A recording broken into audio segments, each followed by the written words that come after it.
မို့ဗျာတော်တယ်မှာတောက်ပီလာကြီးကတပါးတဲ့တဲ့သုံးနေတာကဲပါဦးဗျာတပည့်တော့ဒုက္ခသေးပါဗျာဆိုပြီးတော့အေးအဲ့ဒါဆိုလို့ရှိရင်လေလေကားထဲမှာအိတ်လေကားထဲမှာအိတ်ဆရာကြီးကတကားပိတ်ထားတယ်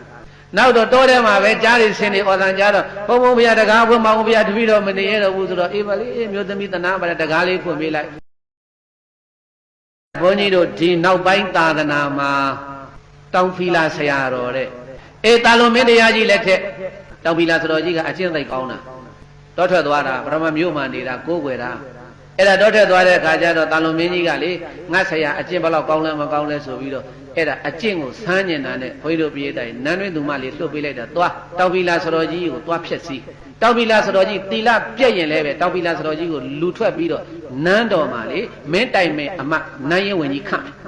တာလွန်မင်းကတခါတည်းဆုံးဖြတ်ချလာပြီးသားတကယ်လို့သွားပြည့်စည်းလို့မပြည့်စည်းဘူးဆိုရင်လည်းပဲတိတက်တိုးပြီးတော့ကိုးကွယ်မယ်ဆိုပြီးတော့နန်းတွင်းသူအမျိုးသမီးလေးလှုပ်ပေးလိုက်တာပရိသတ်တူတူပြောသူအမျိုးသမီးလေးကသွားညာချင်းမင်းကြီးရောက်သွားဘုံဘုံဗျာတော်တယ်မှာတောက်ပီလာကြီးကတပါးတဲ့တဲ့သုံးနေတာကဲပါဦးဗျာတပည့်တော့ဒုက္ခသေးပါဗျာဆိုပြီးတော့အေးအဲ့ဒါဆိုလို့ရှိရင်လေလေကားထဲမှာအိတ်လေကားထဲမှာအိတ်ဆရာကြီးကတကားပိတ်ထားတယ်နောက်တော့တောထဲမှာပဲကြားရစင်နေဩဇံကြားတော့ဘုံဘုံဗျာတကားဖွင့်မအောင်ဗျာတပည့်တော့မနေရတော့ဘူးဆိုတော့အေးပါလေမျိုးသမီးတနာပါတကားလေးဖွင့်ပေးလိုက်ဟောတကားဖွင့်တဲ့เจ้าမော်ရောက်လာကျောင်းပေါ်ရောက်လာတဲ့အခါကျတော့ဂရင်စီလေးမှာတပားကျောင်းလေးကိုကျင်းလေးကိုအဲ့ဒါဂရင်စီမှာနေတော့ဘုံဘုံဗျာတပည့်တော်ငှက်ဖျားတက်လို့ချမ်းတယ်ဗျာချမ်းတယ်ဗျာချမ်းတယ်ဗျာဆိုတော့ဆရာကြီးကဟင်ချမ်းတယ်ဆိုငါဘာလုပ်အောင်လဲဘာဆေးမှလည်းမရှိဘူးတနာပါတယ်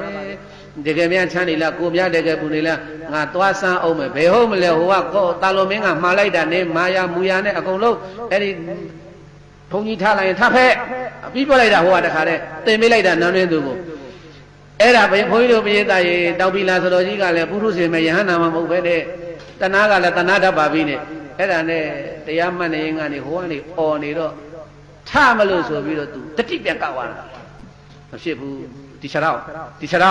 နင်မသွားနဲ့နင်သွားရင်ဒုက္ခရောက်သွားလိမ့်မယ်ဒီခြေတော့ကသွားခြင်းနေပြီတမလင်ချိတ်ကဖြုတ်ခြင်းနေပြီဟိုကလည်းអော်တယ်ဘုံဘုံဗျာချမ်းသာပါပြီဗျာခြေလေးကြီးတိုက်ပါဦးဗျာဆိုတော့အဲ့ဒီမှာဘုန်းကြီးတို့ပြေးတိုင်းတူတူပြောမယ်အနားမှာလေဓမောက်ကဲဒီလောက်တော့သွားခြင်းနဲ့ခြေတော့နင့်ဒီတိုင်းထားလို့တော့မရဘူးဆိုပြီးအဲ့ဒါခြေသလုံး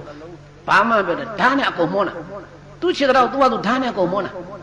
ဓာတ်နဲ့အကုန်မောကသွေးတွေထွက်တာနှစ်ဖက်လုံးအဲ့ဒါတည်းကလည်းနှစ်ဖက်လုံးသွေးတွေသင်္ကန်းကြီးနဲ့စီးတာမနေ့မိုးလင်းတော့မျိုးသမီးတွေကသွေးမြင်တော့ကြောက်တာပေါ့ကြောက်တဲ့ခါကျတော့မကတ်ရဲတဲ့ဟိုဆရာတော်ကြီးနဲ့အားနဲ့မနေ့မိုးလင်းပြန်သွားတာတာလုံမင်းကြီးကလက်ထိတ်ကစောက်လေဟဲ့ဘယ်လိုလဲအချိန်နေဟင်းမကောင်းဘူးတော့ခေါင်းခါပြတယ်အချိန်နေမကောင်းဘူးလေနေကိစ္စမရှိဘူးသွားမယ်ဆိုလာတာခါလဲမင်းပရိသတ်နဲ့ထွက်လာတာတာလုံမင်းကထွက်လာတဲ့အခါကျတော့ဘိန်းတို့ပြေးတာရေအဲ့ဒီမှာတာလုံမင်းကြီးကဝင်ကြော့ဆရာတော်ကျမ်းမာရေးများကောင်းရဲ့လားကောင်းပါတကား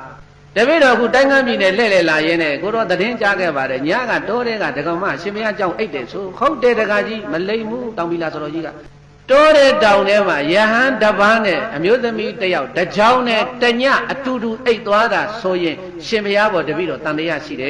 ယ်မှန်ပါတယ်မင်းကြီးတန်တရားရှိမယ်ဆိုရင်လည်းရှိတော့ပါတယ်ဒါမြင်ကိုတော့တပည့်တော်မယုံဘူးတဲ့ကဲမယုံရင်လာခဲ့မင်းကြီးလာခဲ့လက်ဆွဲသွားတာတာလုံမင်းကြီးကိုလက်ဆွဲသွားပြီးတော့ဘိန်းတို့ပြေးတိုင်းဘာမှပြောနဲ့ကြောက်မတက်သွားပြီးတော့ညကတော့မှသူ့ခြေလုံးဓာတ်နဲ့လှိတာတဲ့ဓမ္မောက်ကြီးထမ်းပြီးတော့တခါတစော်ကြီးကဆင်းလာခဲ့မင်းမယုံမင်းကတတ်တည်ပြငါတိလာငါတတ်တည်ပြတစ္ဆာဆိုတာကံမောင်းမှာစကိုင်းမှာရှိတယ်စကိုင်းရောက်တဲ့အခါဟိုသွားဒီသွားချောက်မသွားနဲ့တောင်ပီလာဆိုတော်ကြီးကြီးရောအဲ့ဓမ္မကုကံကြီးသွားကြည့်ရှိတယ်စကိုင်းမှာဓမ္မကုကံနဲ့အဲ့ဒါတခါတဲ့ကံဘောင်ရုပ်မတ်တရပြီးတော့တစ္ဆာဆိုတာငါသည်အမျိုးသမီးလေးနဲ့ညာကဘာတိလမှမပြတ်ခဲ့ငါတိလသည်ပွက်တစ္ဆာခရုသိန်းကဲ့သို့ဖြူစင်ပါ၏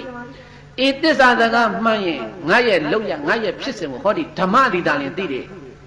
တစ္ဆာစကားမှန်ရင်ဟောဒီဓမ္မဟိုဘက်ကကူးစေဆိုပြီးတော့ဘုန်းကြီးတို့ပြေးတယ်ဓမ္မကြီးရေထဲပြစ်ချတာ